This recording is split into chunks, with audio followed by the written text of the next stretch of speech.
দেখাচ্ছে কি অনাবৃষ্টি এবং তীব্র গরম এবং খরা এগুলো থেকে মুক্তি লাভের জন্য প্রথমত আমরা ইস্তিসকার সালাত আদায় করতে পারি।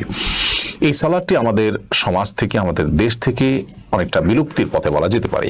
প্রিয় নবী সাল্লাল্লাহু আলাইহি সাল্লাম অনাবৃষ্টি, প্রচন্ড গরম, গরমের তীব্রতা, খরা এগুলো হলে তিনি সাহাবীদেরকে নিয়ে মাঠে বেরিয়ে যেতেন এবং তিনি বাহিরে গিয়ে 2 রাকাত সালাত আদায় করতেন।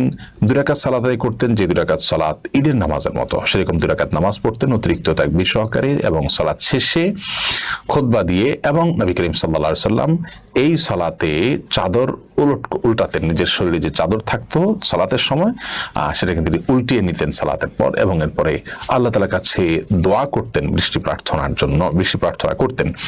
তো এটি হলো খরা, অনাবৃষ্টি এবং আপনার গরমের তীব্রতা এই সময়গুলোতে পড়ার জন্য বা করার মতো একটা আমল, যে আমলটি আমাদের মসজিদগুলো থেকে